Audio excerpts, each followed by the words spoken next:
मास से शुरू होने वाली कांवड़ यात्रा को लेकर यमुनानगर पुलिस पूरे तरीके से अलर्ट पर है।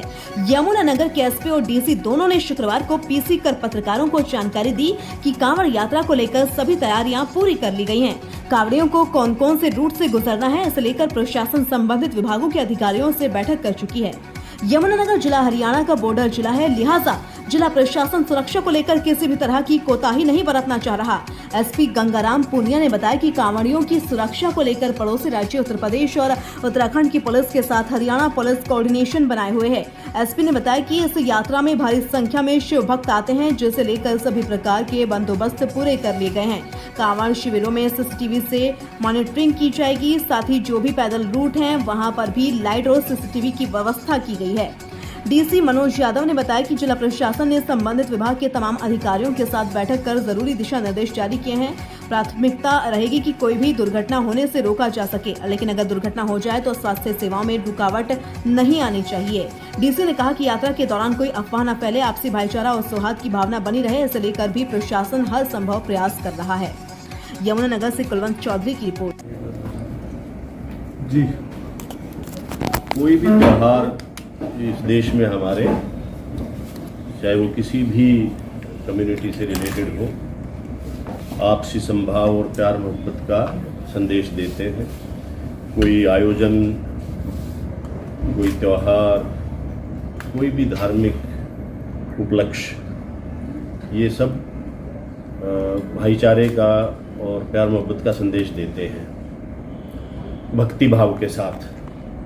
कांवड़ यात्रा मेरे ख्याल से अभी 3-4 दिन बाद शुरू होने वाली है और उसी के दृष्टिगत हमने सोचा कि आपके मार्फत हम लोगों से आह्वान करें और उनको फिर से यह याद दिलाएं कि ये आपस में जुड़े रहने के लिए और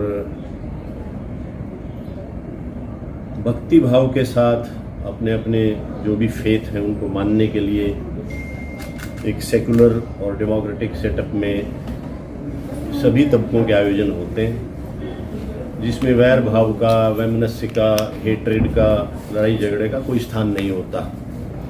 और अक्सर हम देखते हैं कि छिटपुट घटनाएं कहीं की किन्हीं वजहों से होती रहती हैं। तो आपके माध्यम से मेरी ये प्रार्थना है सब लोगों से कि उसी भावना के साथ जो हिंदुस्तान की सेकुलरिटी को दर्शाती है उसके साथ अपने कार्यक्रम आयोजित करें। चाहे वो इसमें हिस्सा लेने वाले लोग हैं, चाहे हिस्सा ना लेने वाले लोग हैं, चाहे देखने वाले लोग हैं, चाहे किसी न किसी तरीके से इन सब आयोजनों से जुड़े रहने वाले लोग हैं। जहाँ तक प्रशासनिक व्यवस्था का सवाल है तो हमारी तरफ से सारी व्यवस्थाएं और व्यवस्थाओं की तैयारियां कर ली गई हैं। हमने मीटिंग भी करी थी, सभी संबंधित डिपार्टमेंट्स को दिशा निर्देश दे दिए गए थे। रूट्स वगैरह पे कैसे क्या तैयारियां, क्या पुलिसिंग, क्या व्यवस्थाएं रहेंगी वो हो गई थी। हमारी सब तरह की पेट्रोलिंग पार्टीज़ 112 और गश्ती दल पुलिस के वो मुस्तैद रहेंगे। कोई दुर्घटना कहीं ना हो या हो जाए तो तुरंत उपचार, उसके लिए हमारी रिकवरी वैन्स और मेडिकल वैन्स भी जगह जगह पे तैनात रहेंगी। देखिए, कांवड़ के मद्देनजर जिला पुलिस के द्वारा इस संबंध में प्रभावी और माकूल इंतजाम किए गए हैं। जिला प्रशासन की हमने हाल ही में बैठक भी ली है, जिसमें जिला उपायुक्त भी और विभिन्न विभागों के अधिकारी जो इस कांवड़ यात्रा से कहीं न कहीं संबंधित होते हैं, जिनका अलग अलग कार्य है इस संबंध में, वो भी मौजूद थे। साथ ही उत्तराखंड पुलिस के साथ वहाँ डीजीपी साहब ने भी हमारी वीसी ली थी और उन्होंने भी विस्तृत मार्गदर्शन हमारा किया था, ताकि ये जो कांवड़ का पूरा जो कार्यक्रम है ये बड़े सुचारू रूप से अच्छे ढंग से संपन्न हो जाए और किसी प्रकार से कोई दुर्घटना की संभावना भी ना रहे। हमने पिछले 10 साल का डाटा भी हमने एनालिसिस किया था और मोस्टली यही पाया गया था कि कोई कभी कभार कोई रोड दुर्घटना, सड़क दुर्घटना हो जाती है और उससे बाद में कभी कभार विवाद बड़ा भी हो जाता है। तो सड़क पे जो है हमारे कांवड़ जो यात्री हैं वो आराम से कांवड़ ला करके गंतव्य स्थल तक सुरक्षित पहुंच सके, उनको किसी प्रकार की कोई इश्यू ना आए, ये भी हम इंतजाम इस बार कर रहे हैं। जिला पुलिस की ओर से जब से कांवड़ यात्रा शुरू होगी तब से लेकर के समाप्ति तक कुल 600 पुलिसकर्मी लगभग तैनात इस दौरान रहेंगे और साथ ही हमने 20 जो मुख्य लोकेशंस है वहां पर हमने नाके लगाए हैं, ताकि वहां पर हेवी ट्रैफिक को डाइवर्ट करना या कहीं व्हीकल रुकवाने भी है तो उनको रुकवाए जाने की व्यवस्था ये करवाना है। साथ ही हमने 28 ऐसे बिंदु चिन्हित किए हैं जो थोड़े हमारे अनुसार क्रिटिकल हैं, किसी भी अलग अलग एंगल से जो क्रिटिकल है वहां पर भी पर्याप्त पुलिस कर्मी हमने लगाए हैं। साथ ही हमारी जो डायल 112 गाड़ियां हैं जो लगातार फील्ड में रहती है, जिले में टोटल 32 गाड़ियां हैं, उनको भी हमने उन पॉइंट्स पे लगाया है जहां पर कांवड़ यात्रियों का मुख्य आवागमन रहता है।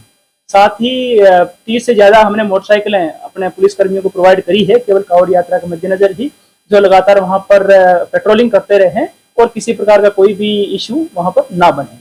साथ ही जितने भी हमारे यहाँ पर संस्थाएं हैं जो शिविर लगाते हैं, उनसे भी हम बैठक करेंगे ताकि सड़क से थोड़ा सा दूर वो शिविर लगाएं और उनके साथ में भी कोऑर्डिनेशन रखेंगे और वहां पर भी पर्याप्त पुलिसकर्मी वहां पर मौजूद रहेंगे।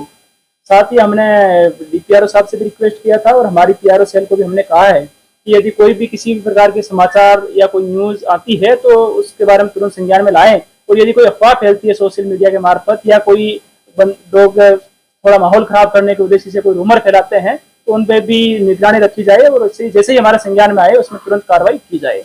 हमने स्वास्थ्य विभाग के सीएमओ साहब से भी रिक्वेस्ट करी थी कि एम्बुलेंस का पर्याप्त इंतजाम वहां पर रखें ताकि यदि किसी भी प्रकार का कोई भी स्वास्थ्य संबंधी दिक्कत आती है तो तुरंत उनको प्राथमिक उपचार और अन्य जो है चिकित्सकीय उपचार वो मिल सके। साथ ही पीडब्ल्यूडी के और बाकी जितने भी हमारे जो सड़क से रिलेटेड संस्थाएं हैं उनसे भी हमने रिक्वेस्ट किया है कि जहां पर भी कोई सड़क खराब है तो उसको भी ठीक करवाया जाए। जो वन विभाग है उनसे भी रिक्वेस्ट किया था कि क्योंकि बरसात के सीजन में थोड़े से पेड़ या टहनियां बड़ी हो जाती है और उसमें सड़क दुर्घटना की भी संभावना रहती है क्योंकि ड्राइवर को रोड पर सुचारू रूप से दिख नहीं पाता। देखिए, ये हमने अभी आपके माध्यम से भी संदेश देना चाहूंगा कि हम ये उम्मीद करते हैं कि सभी नियम कानून जो भी है उनका पालना